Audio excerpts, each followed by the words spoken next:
السلام عليكم ورحمة الله وبركاته.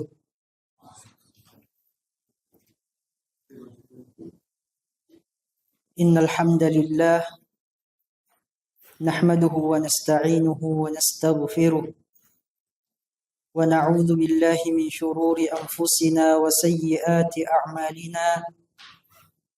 من يهده الله فلا مضل له ومن يضلل فلا هادي له.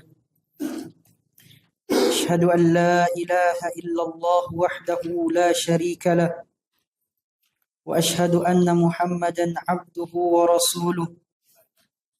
اللهم صل وسلم وبارك عليه وعلى آله وأصحابه ومن صار على نهجه إلى يوم القيامة. أما بعد. أيها الإخوة أعزني الله وإياكم جميعا. Alhamdulillah, kembali lagi kita tidak henti-hentinya bersyukur, memuja dan memuji Allah Subhanahu wa taala atas segala limpahan rahmatnya, segala limpahan kasih sayangnya, nikmat yang tidak putus-putusnya yang Allah Subhanahu wa taala karuniakan kepada kita semua. Di antara nikmatnya yang Allah Subhanahu wa taala berikan kepada kita semua yang wajib untuk kita syukuri adalah nikmat umur, nikmat kesempatan yang Allah Subhanahu wa taala berikan kepada kita semua,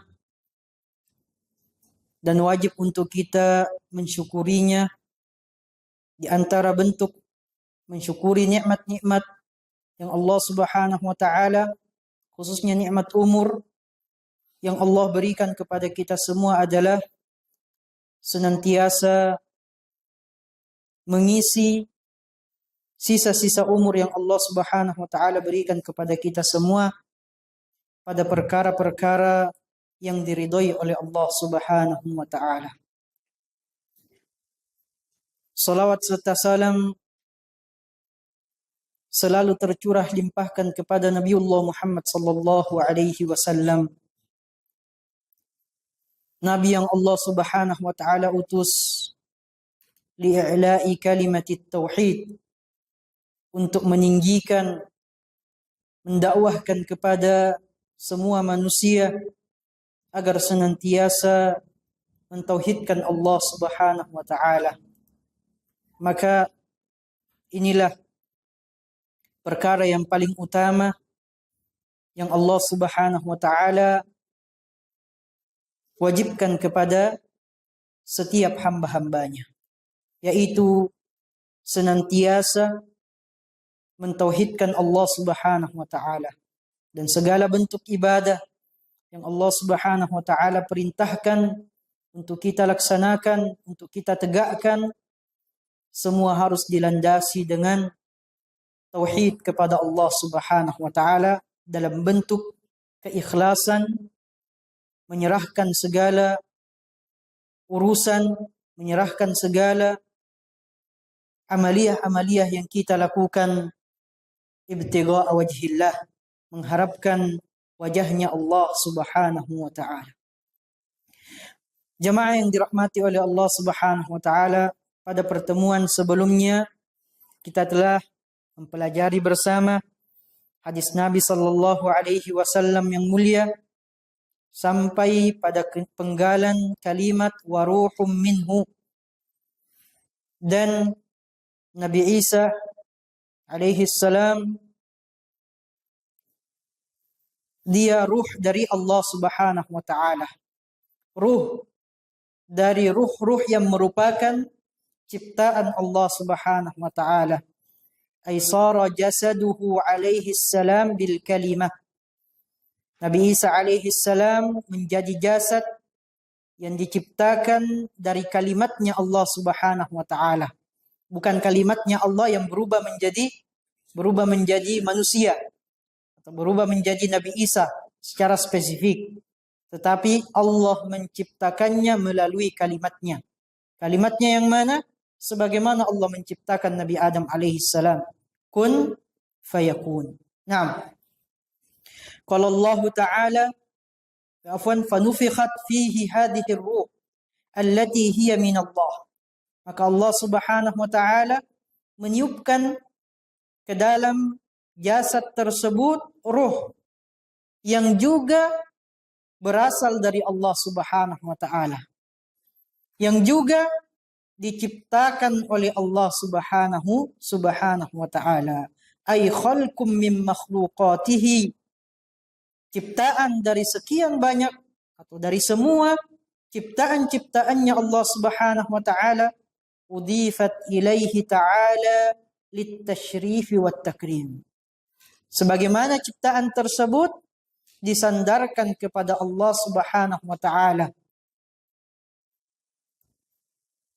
dalam bentuk at-tasyrif wat takrim, yang merupakan kemuliaan bagi perkara-perkara yang disandarkan secara khusus kepada Allah Subhanahu wa taala. Dan dalam perkara ini, jamaah yang dirahmati oleh Allah Subhanahu wa taala, kita telah menjelaskan bersama tentang al-mudhafu ila Allah.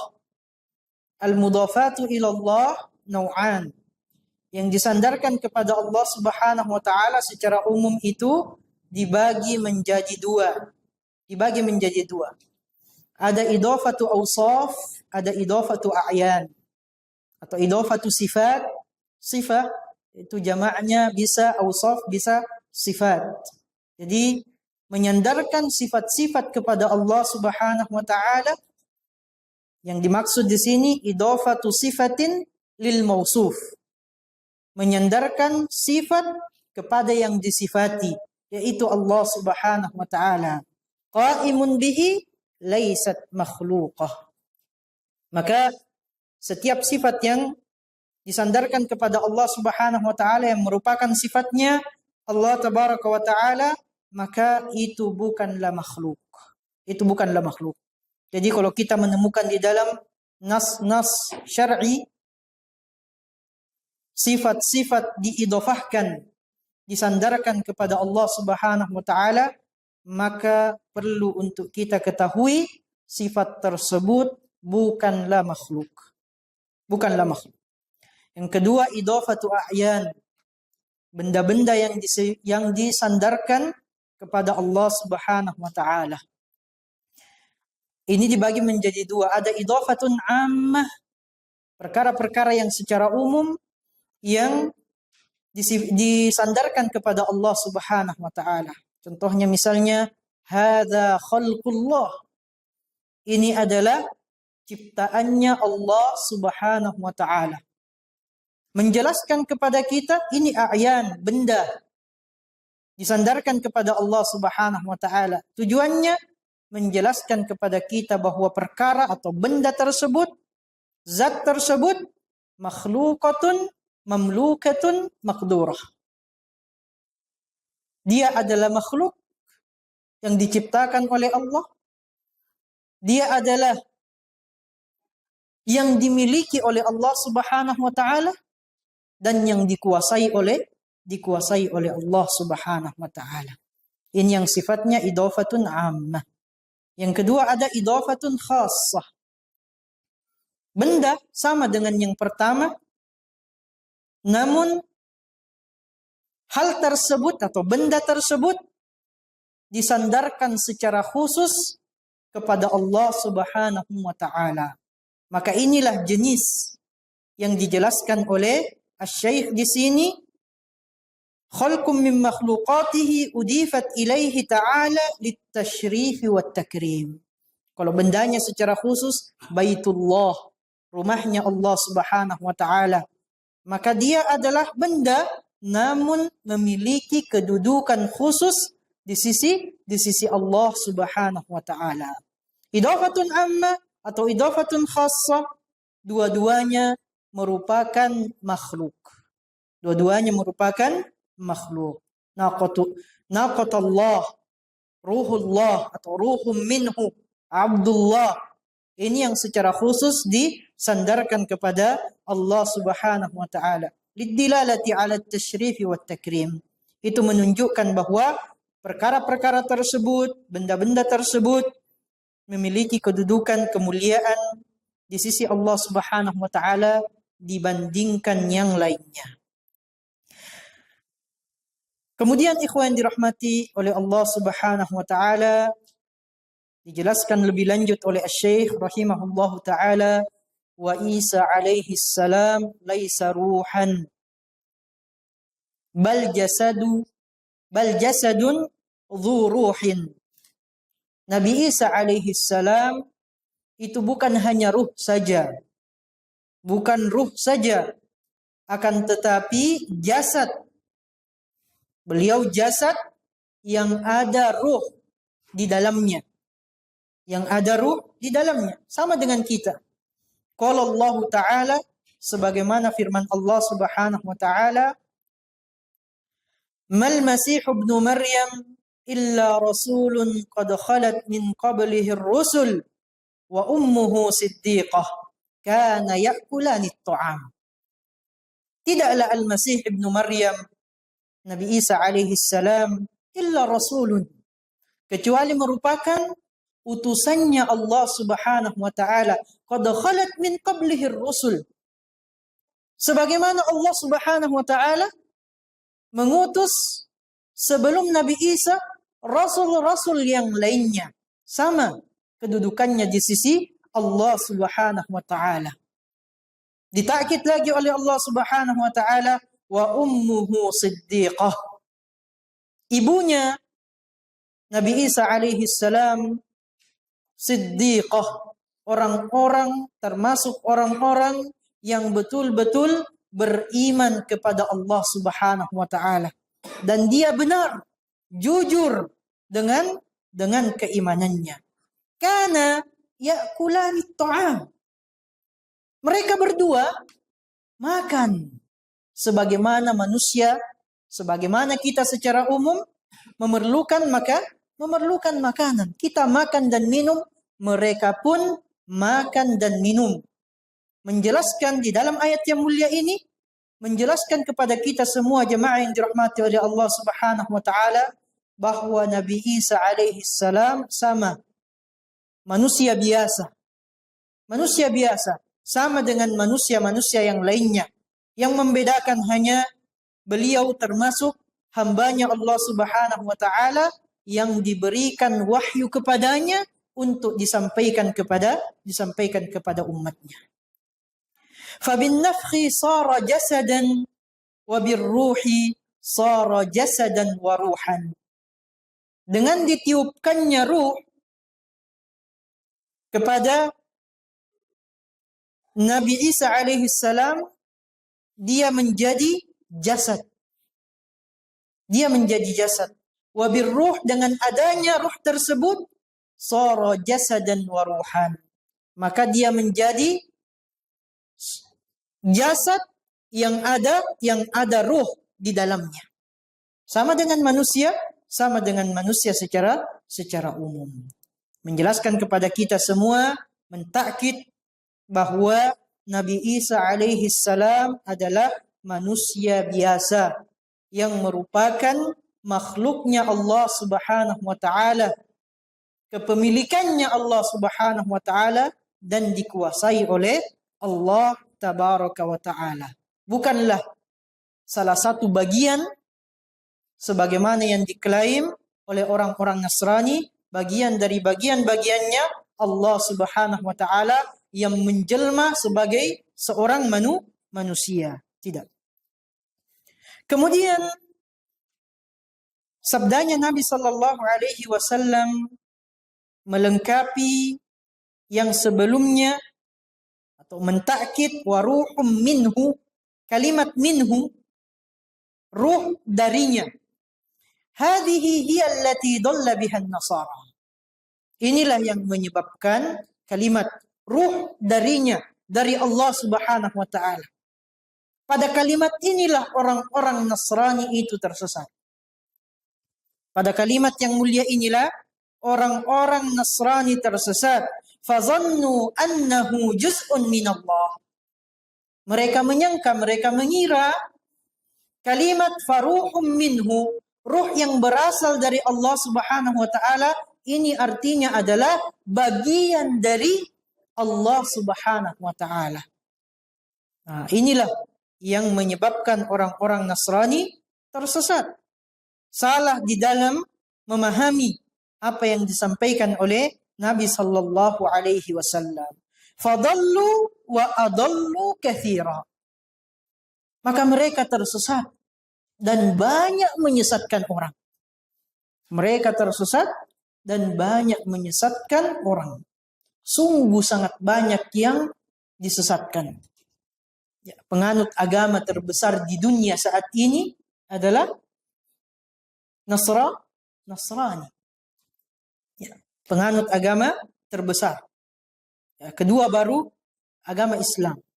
Ya. Maka benarlah apa yang disampaikan oleh Syekh rahimahullahu taala, fadallu, mereka tersesat, wa adallu katsira, dan banyak menyesatkan orang. Walakinnana naqul, akan tetapi kita orang-orang yang beriman dengan iman yang benar kepada Allah Subhanahu wa taala, kita mengatakan innallaha qad a'ma basairakum. Kita katakan kepada mereka, sesungguhnya Allah Subhanahu wa taala telah membutakan pandangan kalian. Telah membutakan pandangan-pandangan kalian. Fa innaha la ta'mal absar, walakin ta'mal qulubul lati fis sudur. Sesungguhnya Allah Subhanahu wa taala tidaklah membutakan mata-mata yang ada pada kalian. Walakin, akan tetapi Allah Subhanahu wa taala ta'mal qulubul lati fis sudur, membutakan hati-hati yang ada di dalam setiap jiwa-jiwa kalian. Naam, bisa saja mereka melihat sebagaimana kita melihat. Namun Allah Subhanahu wa taala membutakan hati-hati mereka untuk menerima kebenaran, untuk menerima hidayah yang datangnya dari Allah Subhanahu wa taala. Dijelaskan lagi lebih lanjut untuk menekankan kepada kita semua, kepada para pembaca, faminal ma'lum anna Isa alaihi salam kana ya'kulut ta'am. Di antara yang kita pahami, yang kita ketahui, yang maklum semua orang ketahui, ikhwan dirahmati oleh Allah Subhanahu wa taala, bahkan disaksikan oleh orang-orang yang sezaman dengan beliau, anna Isa alaihi salam, bahwasanya Nabi Isa alaihi salam kana ya'kulut ta'am. Beliau makan, beliau minum. Wa hadza syai'un ma'ruf. Ini perkara yang ma'ruf, yang diketahui di tengah-tengah orang yang hidup dengan sezaman dengan beliau, sama dengan manusia yang lainnya. Makan dan minum, tidur, dan memiliki sifat-sifat secara umum sebagaimana sifat-sifat yang dimiliki oleh manusia. Wa minal ma'lumi aidan, dan di antara yang dipahami juga, yang diketahui juga, bahwasanya annal yahuda yaqulun, orang-orang Yahudi mengklaim, innahum salabu, sesungguhnya mereka umatnya Nabi Isa alaihi salam telah mensalib Nabi Isa alaihi salam. Maka coba pikirkan secara logika. Pikirkan secara akal sehat. Wa hal yumkinu liman kana juz'an minar Rabb. Apakah masuk akal? Apakah mungkin bagi yang diklaim sebagai bagian dari Tuhan, sebagai bagian dari yang disembah, ayyam fasila anir Rabb, dia terpisah dari Tuhan tersebut, wa ya'kul wa yashrab, dia makan dan minum, wa yudda'a annahu qutila wa sulib, dan diklaim bahwa Tuhan tersebut dibunuh dan disalib. Kalau kita berpikir secara akal sehat, maka tentu jawaban kita, jamaah yang dirahmati oleh Allah Subhanahu wa taala, tidak mungkin orang yang makan minum diklaim dia dibunuh dan disalib, kemudian kita katakan bahwa orang tersebut adalah bagian dari Tuhan. Maka ini secara akli, jamaah yang dirahmati oleh Allah Subhanahu wa taala, bantahan kepada orang-orang Nasrani yang kemudian menjadikan Nabi Isa alaihi salam sebagai salah satu Tuhan dari thalithu thalasah, dari 3 Tuhan yang mereka sembah. Wa ala hadza, oleh karenanya jamaah yang dirahmati oleh Allah Subhanahu wa taala, takunu min, kalimat minhu, darinya. Apa makna dari kalimat min di situ? Apakah maknanya al-ibtida atau at-tab'id? Maka kalau kita perhatikan min siyaqil kalimah, bagaimana kalimat tersebut dipahami oleh para ulama kita, maka min di situ artinya adalah al-ibtida. Al-ibtida artinya permulaan, yang secara spesifik di sini maknanya adalah berasal dari Allah Subhanahu wa taala. Berasal dari Allah Subhanahu wa taala, wa laysat lit-tab'id. Dan min di sini maknanya bukanlah bagian. Bukanlah bagian. Karena pada kenyataannya jamaah yang dirahmati oleh Allah Subhanahu wa taala, min itu bisa digunakan untuk ibtida, bisa juga digunakan untuk tab'id. Bisa juga kita gunakan untuk tab'id, bagian. Kalau kita mengatakan tiang ini bagian dari masjid, maka ini artinya at-tab'id. Di situ kita juga mengatakan minal masjid. Hadzal jidar, dinding ini, minal masjid, adalah bagian dari masjid. Memang digunakan di dalam bahasa Arab, tetapi secara dalil, secara akli, bahkan secara akal, minhu di sini artinya lil ibtida wa laisa lit tab'id. Ya, permulaan, dan bukan artinya adalah bagian. Contoh yang lain yang merupakan min yang maknanya adalah al-ibtida, bukanlah bagi yang tab'id. Allah Subhanahu wa taala berfirman, وَسَخَّرَ لَكُم مَّا فِي السَّمَاوَاتِ وَمَا فِي الْأَرْضِ جَمِيعًا مِنْهُ. Ada kalimat minhu. Dan Allah Subhanahu wa taala menundukkan bagi kalian ma fis samawati wa ma fil ard, apa-apa saja yang ada di langit dan apa-apa saja yang ada di bumi, semuanya minhu, darinya, dari Allah Subhanahu wa taala. Apakah mungkin kemudian kita mengatakan minhu di sini artinya adalah at-tab'id, bagian dari Allah Subhanahu wa taala? Tidak ada satupun orang yang berakal yang mengatakan demikian. Karena kalau ada orang yang mengatakan bahwa makna minhu di sini atau makna min di situ artinya adalah litab'id, maka dia akan mengatakan bahwa matahari yang ada di langit, bulan yang ada di langit, semua yang ada di bumi, sungai yang ada di bumi, tanah yang ada di bumi, itu semua merupakan bagian dari Allah Subhanahu wa taala. Wa hadza lam yakul bihi ahadun, kata Syekh rahimahullahu taala, tidak ada satupun orang yang berpendapat seperti ini. Jadi tidak bisa dipaksakan.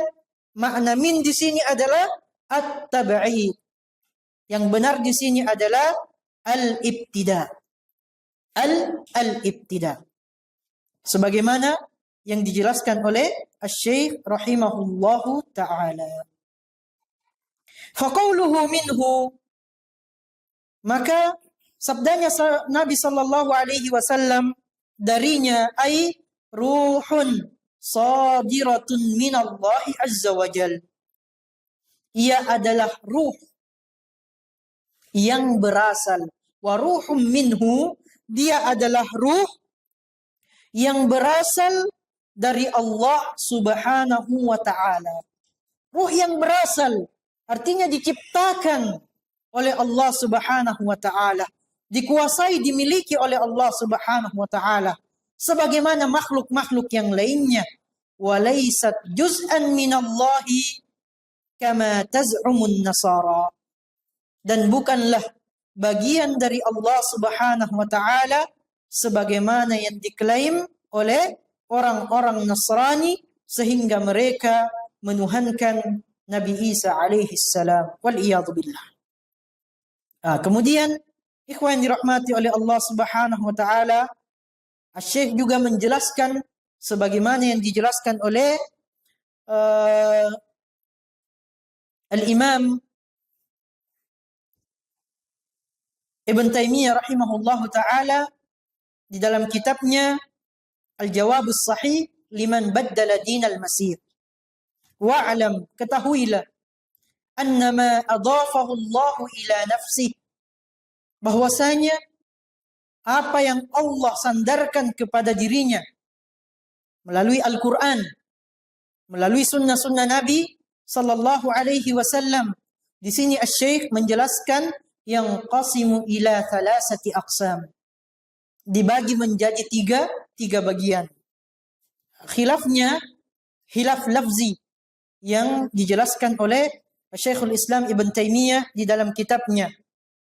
Beliau menjelaskan naw'an. Di sini Syekh menjelaskan salasati aqsam. Naam, pada hakikatnya sama saja.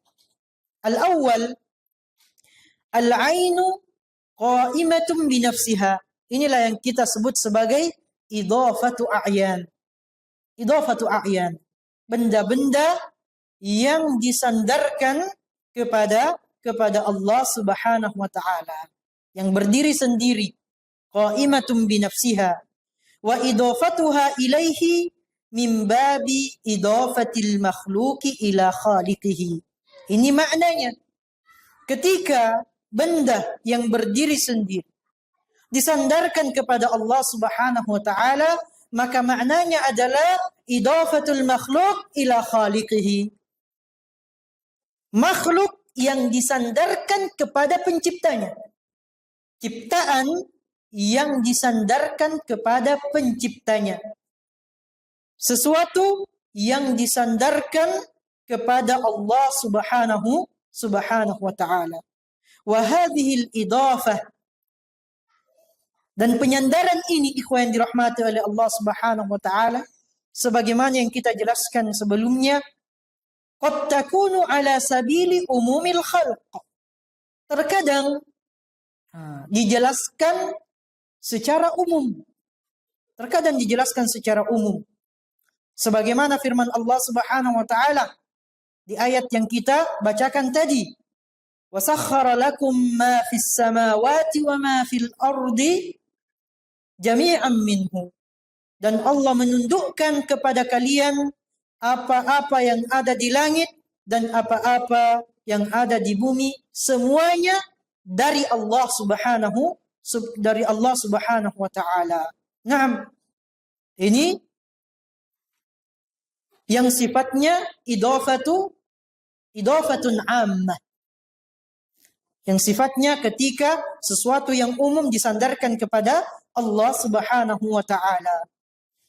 Wa qawlihi ta'ala, begitupun firman-Nya Allah Subhanahu wa ta'ala, inna ardi wasi'atun, sesungguhnya bumiku ini luas. Bumiku ini luas. Ini juga idhafah ammah. Wa qad takunu ala sabilil khusus. Terkadang juga disandarkan secara khusus kepada Allah Subhanahu wa taala. Inilah yang membawa makna asy-syaraf wa takrim. Dia memiliki benda tersebut, memiliki kemuliaan di sisi Allah Subhanahu wa taala. Qaulihi ta'ala an tahhira baitiya lit-ta'ifin. Bersihkanlah kalian berdua rumahku untuk orang-orang yang sedang bertawaf. Ya, perintah kepada Nabi Ibrahim dan Nabi Ismail alaihi assalam. Naam, baiti. Rumahku, kata Allah Subhanahu wa taala. Yang dimaksud di sini adalah Ka'bah. Artinya ketika benda tersebut secara khusus disandarkan kepada Allah Subhanahu wa taala, maka dia memiliki nilai yang lebih dibandingkan rumah-rumah yang lainnya, dibandingkan rumah-rumah Allah yang lainnya secara khusus, dan dibandingkan dengan rumah-rumah yang lainnya secara umum. Dia memiliki makna yang lebih mulia.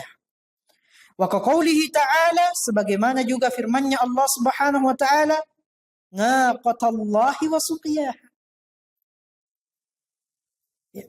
Untanya, unta betina Allah Subhanahu wa taala. Di sini yang dimaksud di sini adalah untanya Nabi Saleh alaihi salam. Hewan secara khusus, unta disandarkan kepada Allah Subhanahu wa taala. Memiliki makna bahwa hewan tersebut makhluk. Benda tersebut makhluk. Namun dia memiliki kemuliaan dibandingkan makhluk-makhluk yang lain yang serupa, yang sama, yaitu unta-unta yang lainnya. Wa hadzal qismu, jenis yang pertama ini, ikhwan dirahmati oleh Allah Subhanahu wa taala, makhlukun, adalah makhluk, ciptaan dari ciptaannya Allah Subhanahu wa taala. Ya, jadi makhluk.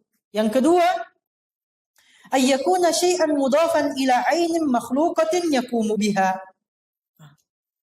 Sesuatu yang disandarkan kepada zat yang juga merupakan makhluk. Intinya sebenarnya di sini ikhwan dirahmati oleh Allah Subhanahu wa taala, model kalimatnya bukan mudhaf ilaih. Ya. Model kalimatnya bukan mudhaf ilaih, tapi memiliki makna penyandaran juga kepada Allah Subhanahu wa taala. Sebagaimana kalau kita mengatakan Baitullah, itu modelnya bait mudhaf, lafzul jalalah mudhafun ilaih. Nah, di sini bentuknya bukan mudhaf ilaih, tetapi disandarkan juga kepada Allah Subhanahu wa taala. Contohnya adalah wa ruhum minhu. Ruh dari Allah Subhanahu wa taala. Ini bentuknya bukan mudhaf ilaih, tetapi juga disandarkan bahwa itu berasal dari Allah Subhanahu wa taala. Maka fa idafatu hadhihi ruh, disandarkannya ruh ini ilallah, kepada Allah Subhanahu wa taala, min babi idafatil makhluqi ila khaliqihi. Masuk ke dalam bab menyandarkan makhluk kepada al-khaliq, kepada penciptanya, yaitu Allah Subhanahu wa taala. Ma huwa al-ghard? Apa tujuannya? Litasyrif awit takrim, untuk menjelaskan bahwa benda tersebut, zat tersebut mulia di sisi Allah Subhanahu wa taala. Maka makna dari wa ruhum minhu fahiya ruhum minal arwah allati khalaqaha Allah. Maka itu merupakan ruh, salah satu ruh yang disebut secara spesifik, secara khusus dari ruh-ruh yang diciptakan oleh Allah Subhanahu wa taala. Semua diciptakan, tetapi kenapa dia sebutkan secara khusus? Dia memiliki kedudukan yang spesial di sisi Allah Subhanahu wa taala, namun tetap merupakan ciptaannya Allah Subhanahu wa taala. Wa laysat juz'an aw ruhan min Allah. Dan dia bukanlah bagian atau ruhnya Allah Subhanahu wa taala. Idh inna hadhihi ar-ruh halat fi Isa alaihi salam. Karena sesungguhnya ruh tersebut berada di dalam dirinya Nabi Isa alaihi salam. Bahasanya di dalam kitab bersemayam di dalam dirinya Nabi Isa alaihi salam. Tapi kalau kita ditanyakan di mana tempatnya ruh? Di mana tempatnya ruh? Tidak ada satupun dari kita yang mengetahui. Dan itu merupakan ciptaannya Allah Subhanahu wa taala. Maka disebutkan wa huwa ainun munfasilatun 'anillah. Dia adalah wujud, benda yang terpisah dari Allah Subhanahu wa taala. Wa hadzal qismu makhluqun aidan. Dan jenis yang kedua ini juga termasuk makhluk. Juga termasuk makhluk. Jangan sampai salah paham. Sehingga ada kelompok-kelompok yang sekarang yang mengatakan bahwa semua yang disandarkan kepada Allah Subhanahu wa taala itu adalah sifatnya Allah. Ada juga yang sebaliknya, semua yang disandarkan kepada Allah Subhanahu wa taala itu adalah a'yan, benda yang merupakan makhluknya Allah Subhanahu wa taala. Sehingga kalamullah, firman-firman Allah Subhanahu wa taala, mereka anggap juga sebagai makhluk. Naam. Yang ketiga, ikhwan dirahmati oleh Allah Subhanahu wa taala, ayyakuna wasfan ghaira mudafin ila ainin makhluqah. Inilah yang kita jelaskan bahwa sifat yang disandarkan kepada Allah Subhanahu wa taala. Idafatu awsaf. Ketika sifat-sifat tersebut disandarkan kepada Allah Subhanahu wa taala, maka di antara contohnya mithalu dzalika qauluhu ta'ala in istafaituka 'alan nasi birisalati wa bikalami. Di mana Allah Subhanahu wa taala, aku kata Allah Subhanahu wa taala memilihmu wahai Muhammad, melebihkanmu wahai Muhammad 'alan nas, atas seluruh manusia. Apa yang merupakan kelebihan yang Allah berikan kepada beliau alaihi salatu wassalam? Birisalati wa bikalami. Dengan risalahku. Dan dengan firman-firmanku. Ini yang merupakan kelebihan yang diberikan oleh Allah Subhanahu wa taala kepada Nabi Muhammad sallallahu alaihi wasallam. Lihat kalimat birisalati wa bikalami. Dengan risalahku dan firman-firmanku. Farrisalatu wal kalam, risalah dan firman, ucapan, udifa ilallah. Keduanya disandarkan kepada Allah Subhanahu wa taala. Apa maknanya? Min babi idafati sifah ilal mausuf. Masuk ke dalam bab penyandaran sifat kepada zat yang disifatkan. Penyandaran sifat kepada Allah Subhanahu wa taala. Fa idza adafa Allah li nafsihi sifatan. Maka kalau kita menemukan di dalam nas-nas Allah Subhanahu wa taala menyandarkan kepada dirinya sebuah sifat, salah satu sifat, fa hadhihi sifatu ghairu makhluqatin. Maka sifat tersebut bukanlah makhluk. Bukanlah makhluk. Maka risalahnya Allah, firman-firmannya Allah Subhanahu wa taala, tidak mungkin kemudian kita mengatakan bahwasanya dia adalah makhluk. Wa bihadza yatabayyanu anna hadhihi al-aqsam thalatha, jelas bagi kita bahwa 3 jenis yang disebutkan, yang disandarkan kepada Allah Subhanahu wa taala, yang dijelaskan oleh Asy-Syaikh rahimahullahu taala, kismani minha makhluqan, 2 dari 3 yang disandarkan kepada Allah Subhanahu wa taala, keduanya adalah makhluk, wa qismun ghairu makhluqin, dan ada 1 jenis yang disandarkan kepada Allah Subhanahu wa taala, yaitu sifat ini bukanlah makhluk. Bukanlah makhluk. Dan ini kembali lagi kita menekankan, ikhwan yang dirahmati oleh Allah Subhanahu wa taala, sangat penting untuk kita pahami bersama. Aslun azim, salah satu usul yang sangat besar yang membedakan antara Ahlus Sunnah wal Jamaah dengan kelompok-kelompok yang lainnya.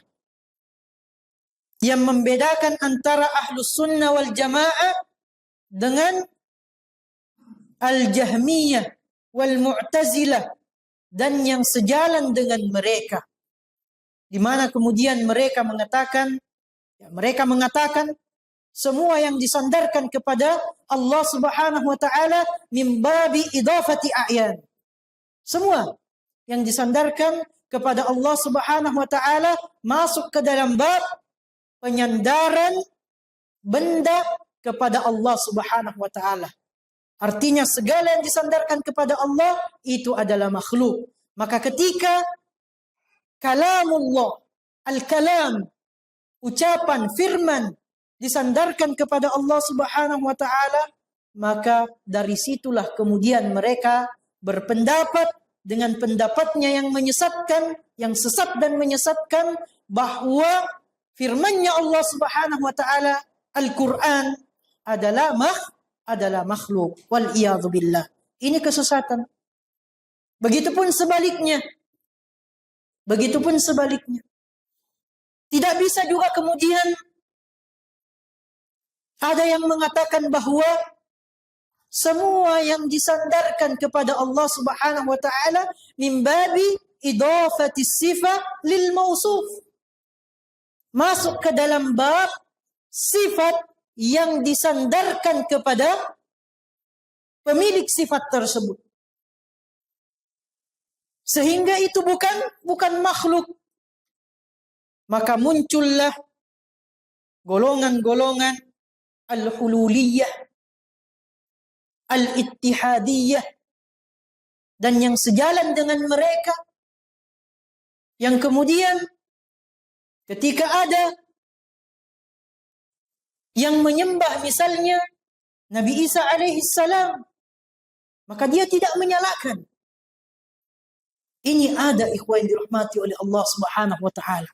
Di negeri kita ada yang sampai berani berpendapat dengan pendapat tersebut. Seorang doktor lulusan salah satu universitas yang ada di Indonesia, tidak menyalahkan orang-orang Nasrani yang menyembah Nabi Isa alaihi salam. Karena pada hakikatnya, katanya, pada hakikatnya dia menyembah Allah Subhanahu wa taala. Dia menyembah Allah Subhanahu wa taala. Salah satu di antara dalilnya sabdanya Nabi sallallahu alaihi wasallam. Wal iyadzu billah. Tapi jangan mendengarkan darinya. Banyak sekali syubhat-syubhat ketika kita berupaya untuk mendengarkan apa yang dia sampaikan. Semoga Allah Subhanahu wa taala memberikan hidayah kepadanya. berikan petunjuknya. Selama dia masih hidup, kita berusaha untuk mendoakan agar Allah Subhanahu wa taala senantiasa memberikan hidayah kepadanya. Tapi ini berani berpendapat seperti ini. Berpendapat sebagaimana pendapatnya orang-orang hululiyah, ittihadiyah, yang meyakini bahwa Allah itu menyatu dengan makhluk. Allah itu menyatu dengan makhluk. Sehingga kalau ada di antara hamba-hambanya Allah Subhanahu wa taala yang menyembah makhluk, apapun bentuk makhluk tersebut, maka inilah di antara bentuk kesesatannya, dia menganggap bahwa orang tersebut, hamba tersebut juga menyembah Allah Subhanahu wa taala. Wal iyadzu billah. Mungkin kita dengarkan azan Isya terlebih dahulu, kemudian kita sedikit melanjutkan sebelum melaksanakan salat Isya. Barakallahu fikum wa jazakumullahu khairan. Tafadhal.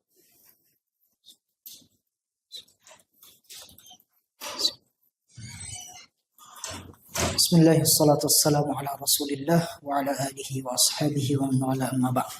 Sedikit lagi ikhwan dirahmati oleh Allah Subhanahu wa taala, menyempurnakan hadis yang mulia ini sebelum kita masuk ke hadis berikutnya.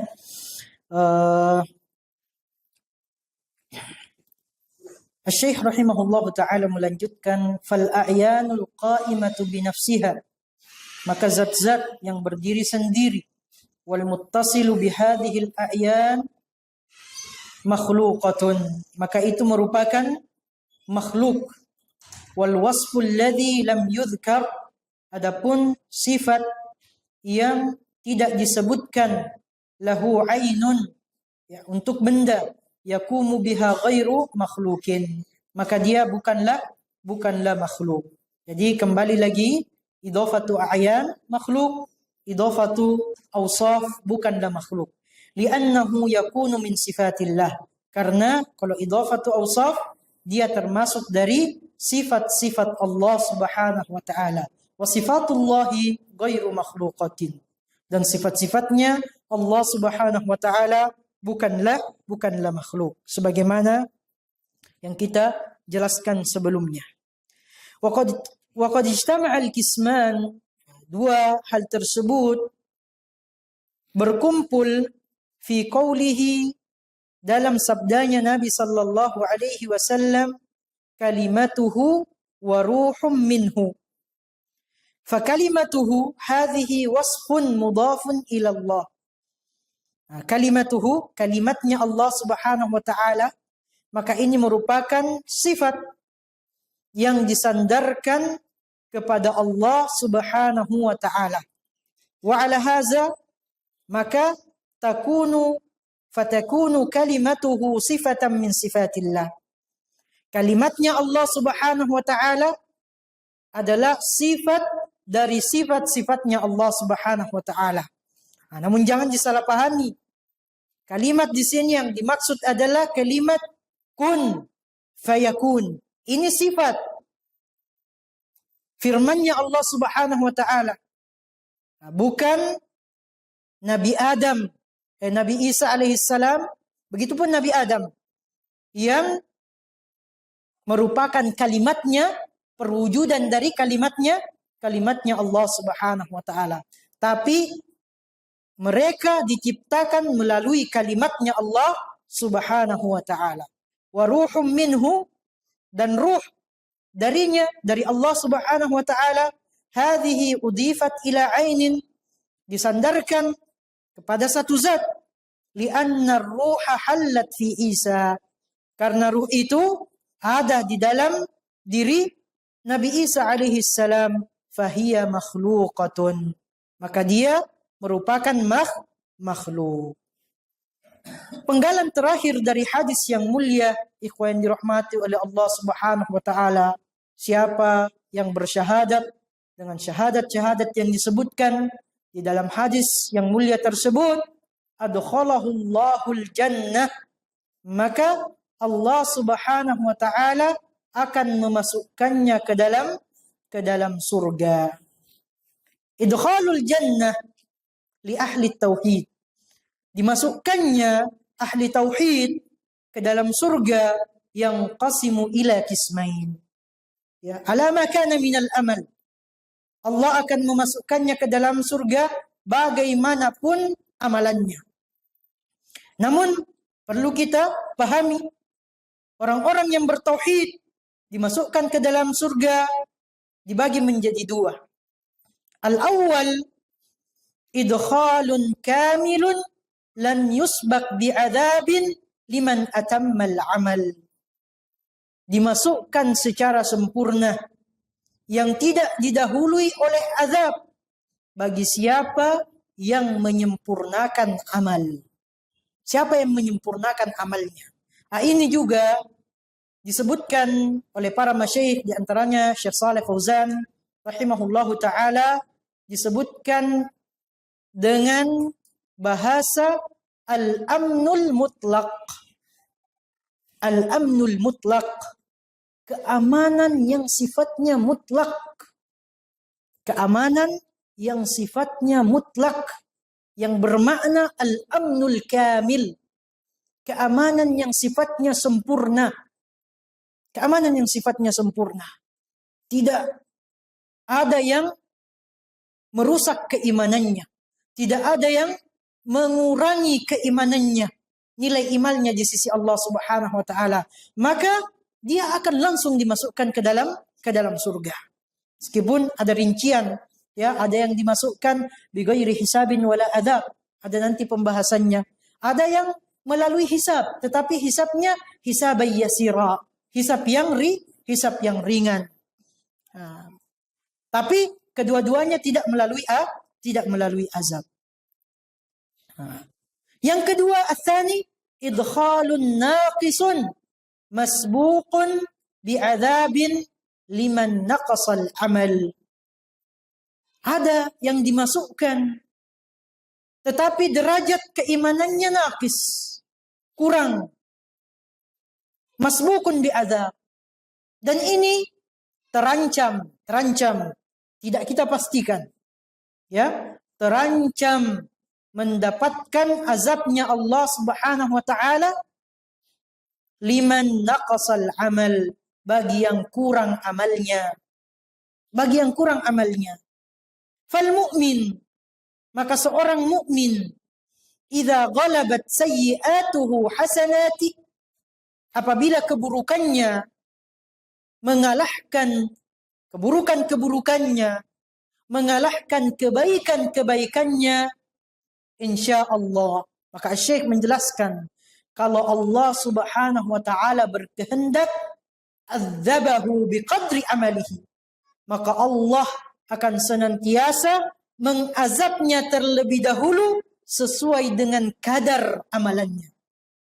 Sesuai dengan kadar amalannya. Wa insya'a, ada dua kemungkinan. Kalaupun Allah Subhanahu wa taala berkehendak, karena sifat rahmat.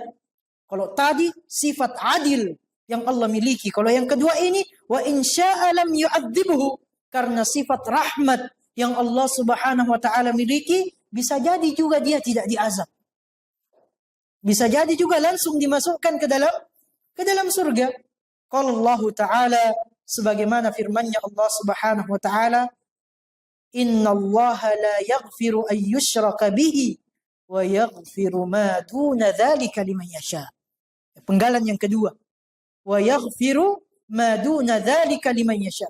Sesungguhnya Allah Subhanahu wa taala tidak mengampuni orang-orang yang menyekutukan Allah Subhanahu wa taala. Wa yaghfiru, dan Allah mengampuni ma duna dzalika, selain daripada kesyirikan. Tapi selain di sini menggunakan kalimat duna, artinya levelnya lebih rendah. Ya, bukan menggunakan kalimat illa, pengecualian. Ada kalimat-kalimat pengecualian, kalimat-kalimat istitsna, illa, duna, ghaira, siwa. Tapi Allah menggunakan kalimat wa yaghfiru ma duna, bukan wa yaghfiru ma siwa atau wa yaghfiru illa. Tapi Allah menggunakan kalimat pengecualian duna, yang artinya levelnya lebih rendah. Kalau levelnya sama dengan kesyirikan, sama, tidak diampuni juga oleh oleh Allah Subhanahu wa taala, dan Allah mengampuni yang selainnya yang levelnya lebih rendah, liman yasha, namun liman yasha, bagi siapa yang Allah kehendaki. Nah, inilah akidahnya Ahlus Sunnah wal Jamaah fi murtakibil kabir. Bagi seorang mukmin pelaku dosa besar, pelaku dosa besar di akhirat. Bagaimana kondisinya di akhirat? Kalau dia belum sempat untuk mentaubatkan dosa besar tersebut, maka Ahlus Sunnah wal Jamaah mengatakan tahta masyiatillah, sesuai dengan kehendaknya Allah Subhanahu wa taala. Insya'a afa anhu bi rahmati. Kalau Allah berkehendak, maka Allah akan langsung mengampuninya karena sifat rahmat yang Allah Subhanahu wa taala miliki. Wa insya'a adzabahu bi adli. Namun kalau Allah juga berkehendak, maka dengan sifat adil yang Allah Subhanahu wa taala miliki, Allah akan mengazabnya terlebih dahulu. Nah, ikhwan yang dirahmati oleh Allah Subhanahu wa taala, ini pembahasan tentang hadis yang mulia. Insyaallah pada pertemuan berikutnya kita masuk ke hadisnya Itban radhiyallahu taala anhu, wa lahuma fi hadis Itban fa inna Allah harrama 'ala an-nar man qala la ilaha illallah yabtagi bidzalika wajha Allah. Sesungguhnya Allah Subhanahu wa taala mengharamkan atas neraka, hadis yang sangat mulia, bagi siapa yang mengucapkan la ilaha illallah yabtagi bidzalika wajha Allah. Dengan kalimat tersebut dia mengharapkan wajahnya Allah Subhanahu wa taala. Semoga kita termasuk min ahli la ilaha illallah, yang mengucapkan la ilaha illallah. Kita mulai kehidupan kita sebagai hamba yang bertauhid dengan kalimat la ilaha illallah, dan mengakhiri kalimat kita di dunia yang fana ini dengan la ilaha illallah. Hadza wa sallallahu wa sallama wa baraka ala nabiyyina Muhammadin wa ala alihi wa sahbihi wa sallama tasliman katsira. Allahumma anfa'na bima 'allamtana wa 'allimna ma yanfa'una ya rabbal alamin. Subhanakallahumma bihamdik, asyhadu an la ilaha illa anta astaghfiruka wa atubu ilaik. Thumma assalamu alaikum warahmatullahi wabarakatuh.